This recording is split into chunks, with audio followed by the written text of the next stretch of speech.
पड़ी। भगवान इतने सुंदर हैं, परम मनोहर हैं, और शुक्र का रूप धारण किया।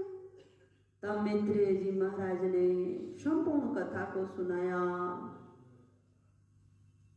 कश्यप ऋषि की बड़ी पत्नी दीति माता, उसके गर्भ से 2 बालकों का जन्म हुआ, और पहले उसको श्राप लगा हुआ था बालकों को, और माता को भी श्राप लगा था, तुम्हारे बालक राक्षसी प्रवृत्ति के होंगे, राक्षसी प्रवृत्ति से युक्त होंगे।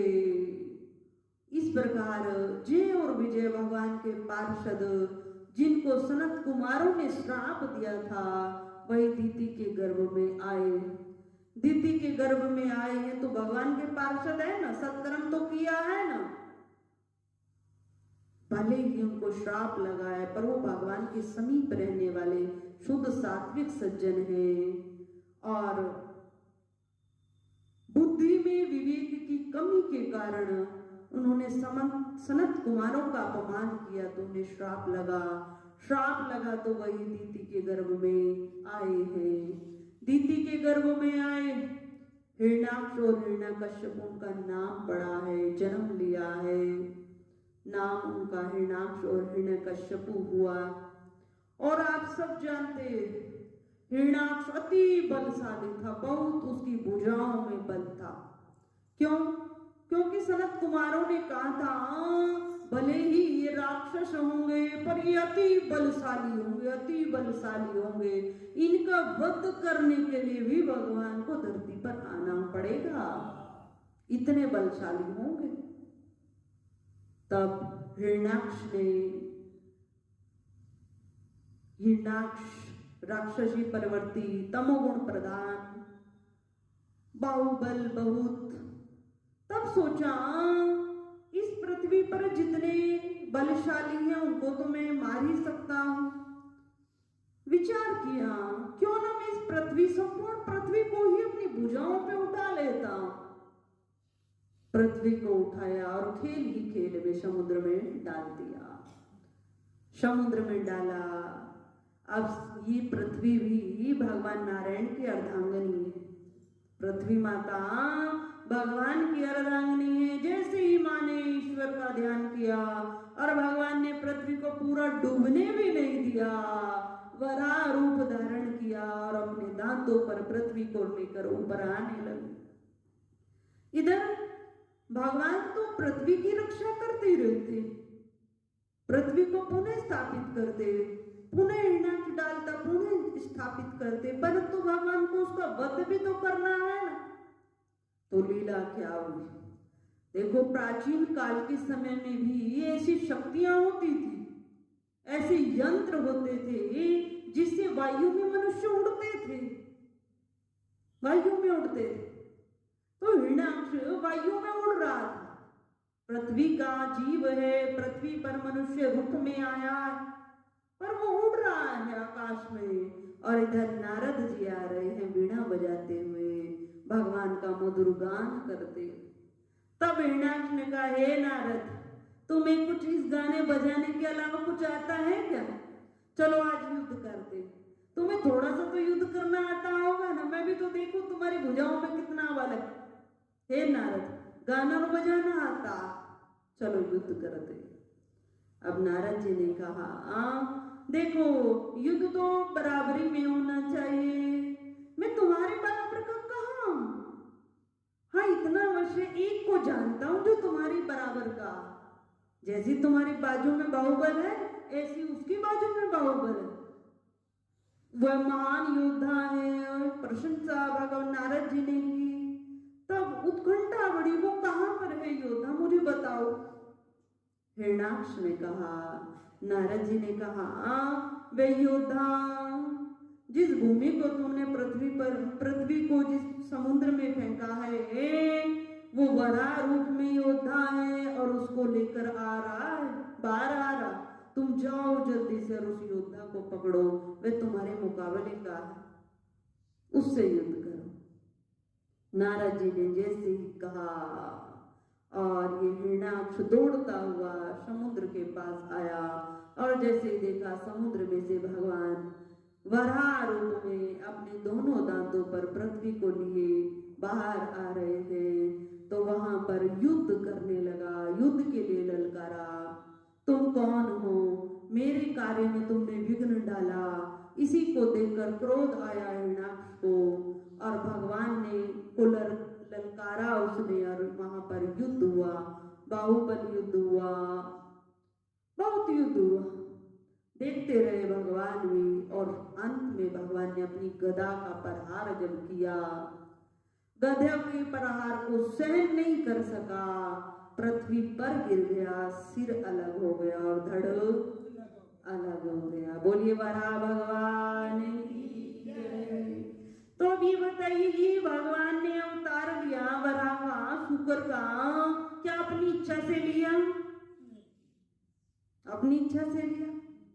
पृथ्वी की रक्षा करनी थी, पृथ्वी को बचाना था, तो भगवान ने जो उस परिस्थिति के अनुकूल शरीर देखा, वही भगवान ने धारण कर लिया।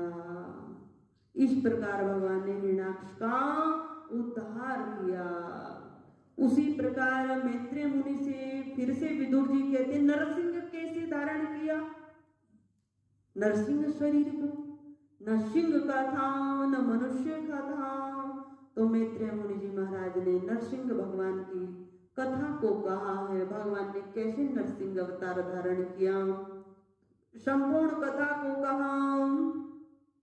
जैसे कश्यप ऋषि जी ने दीति माता को श्राप दिया था, उसी समय कहा था कि जो तुम्हारा पौत्र होगा, ये तो राक्षस प्रवृत्ति के होंगे, पर तुम्हारा जो पुत्र होगा वो बहुत यशस्वी होगा, तपस्वी होगा और नारायण का परम भक्त होगा।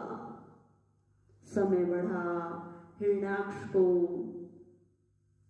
लगा पृथ्वी पर निरंतर बना रहूं, निरंतर बना रहूं, मेरी जय जय होती रहे। हिरण्यकश्यप को लगा मेरी जय जय होती रहे।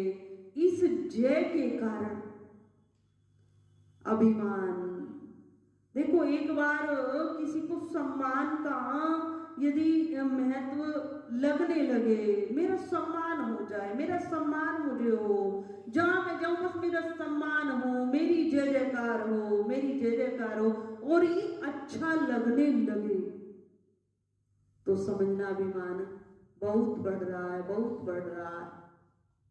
अगर 100 प्राणी बैठे हैं और 100 प्राणियों में वहां वे व्यक्ति पहुंच जाए जो अभिमानी है, और उसमें से उसको 50 व्यक्ति प्रणाम करें और कुछ व्यक्ति प्रणाम न करें, यदि 100 प्राणी बैठे हैं तो मानो 90 प्राणी उनको प्रणाम करें, 10 प्राणी प्रणाम न करें, 10 मनुष्य, तो उनको वो 90 दिखाई नहीं देंगे, उनको वो केवल 10 दिखाई देंगे। और जब तक उस सभा में रहेंगे ना, तो विचार रहेगा इन्होंने क्यों नहीं प्रणाम किया, इन्होंने मुझे क्यों प्रणाम नहीं किया, वृत्ति वहीं पर जुड़ जाएगी। अभिमान बैठा है, इसलिए वही अभिमान हिरण्यकश्यप के हृदय में था, बढ़ता गया, बढ़ता गया, बढ़ता गया, वो इतना बढ़ गया कि दुनिया में मेरी ही जय जयकार हो जाए, बस मेरी जय जयकार हो जाए, मैं अमर हो जाऊं, शक्तिशाली भी मैं हूं, धनवान भी मैं हूं, बस इतना है, शरीर की एज घट रही है, मृत्यु का वर्ण मुझे करना पड़ेगा, बस मैं अमर हो जाऊं। इसके लिए तपस्या के लिए चले, पर विधि का विधान, तपस्या करने गए थे, मन चंचल हुआ, मन नहीं लगा, सोचा एक बार और घर जाकर आता। घर पर आए हैं, घर पर आए हैं, तो जब वन में गए थे ना, तो वहां पर तोतों की आवाज उन्होंने सुनी थी, और तोते बोल रहे थे नारायण नारायण नारायण। अब जिसको नारायण से शत्रुता हो और सोम नारायण बनने के लिए जा रहा हो, अमर होने के लिए जा रहा हो, और उससे आगे मार्ग में भी पक्षियों के द्वारा सुनाई पड़े नारायण नारायण। घर आया, घर आकर पत्नी से वार्तालाप किया, रात्रि में बैठा, कल तो मुझे जाना है ना, पत्नी के पास बैठा। और पत्नी आप सब जानते हैं कयाधु कितनी बड़ी भक्त थी भगवान की, बहुत धर्म को भी अपनाती थी, क्योंकि जानती थी विवाह हुआ है, यदि पतिव्रत धर्म का त्याग कर भजन करती हूं तो मुझे अपराध लगेगा। पतिव्रत धर्म का भी पालन करती थी और चित्तव्रती नारायण से जोड़े रखती थी, भगवान की कथाओं को पढ़ती थी। नारद जी से बहुत ज्ञान लिया था, संत ऋषि मुनियों के आश्रम में रही थी जिस समय प्रहलाद गर्भ में था। कयाधु के साथ समय व्यतीत किया, रात्रि का समय व्यतीत हुआ। तो कयाधु आज जानकर, एक जिज्ञासा होती है ना, इस व्यक्ति को इस नाम का महत्व ज्ञात नहीं है, ऐसे बुलावा रही है अपने आज पति देव से, हिरण्याकश्यप से। वो क्या कह रहे थे पक्षी, क्या कह रहे थे? तब हिरण्याकश्यप वो कह रहे थे नारायण नारायण नारायण। अब नारायण नारायण कहते हुए रात्रि व्यतीत हुई, नारायण के चिंतन में रात्रि व्यतीत हुई। और अगले दिन हिरण्याकश्यप जंगल में तपस्या के लिए चले गए। इधर कयाधु गर्भवती हुई तो गर्भ में प्रहलाद जी आए हैं, परम भक्त यशस्वी आए हैं और गर्भ में आए हैं, भगवान के परम भक्त हैं। कयाधु की स्वाभाविक रुचि भगवान में थी। गर्भ में जब लिया है तो और स्वाभाविक वृत्ति भगवान में लग गई।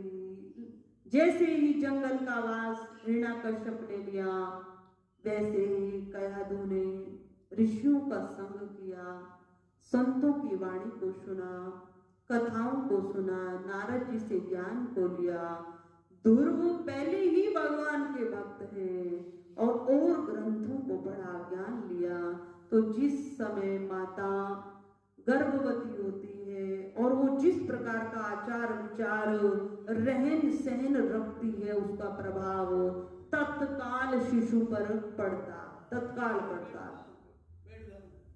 आज जैन मुनियों में एक परंपरा चली, जैन मुनियों में क्या चला है कि जो जैन मुनि के स्थायी आश्रम होते हैं और उन आश्रमों में जो माताएं जुड़ी हुई हैं, भाई लोग जुड़े हुए हैं, तो उन्होंने वहां क्या किया है, आचार्यों को रखा।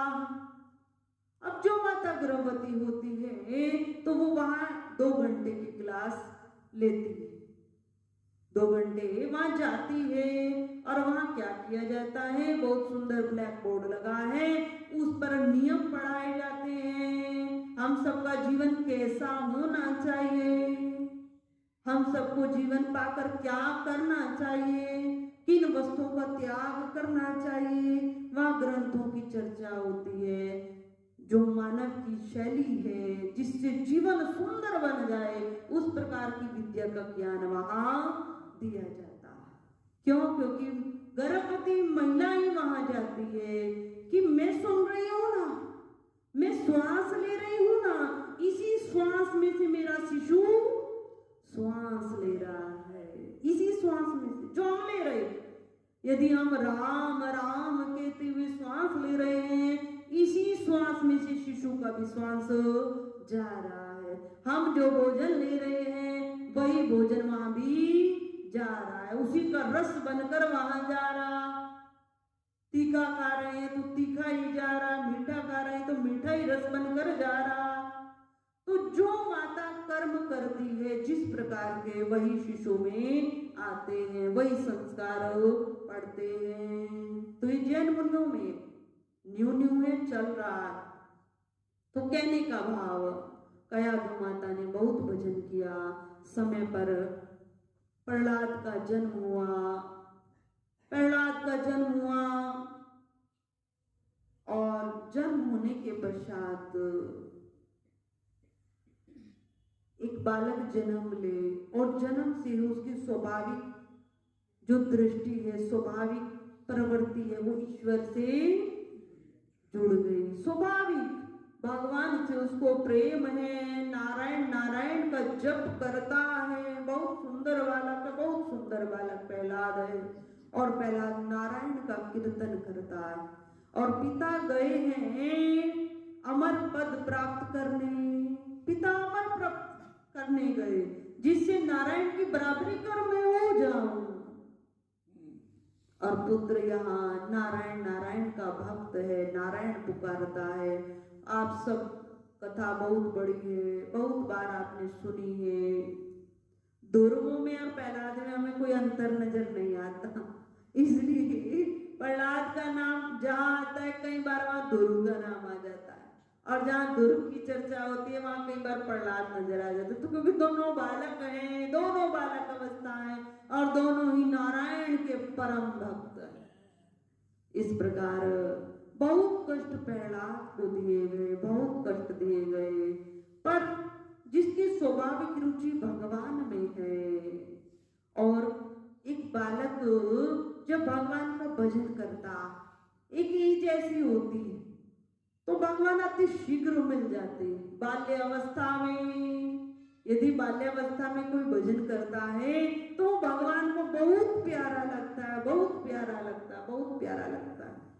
कुछ युवा अवस्था में करें तब भी अच्छा है, और जब वृद्धावस्था में करता है सारे संसार के सुख को लेकर, सारे संसार को देख कर तब भजन करता, तो उसको भगवान को प्राप्त करने में समय लग सकता। पर यदि कोई बालक करता है तो वो भगवान को अति प्रिय होता है, अति प्रिय।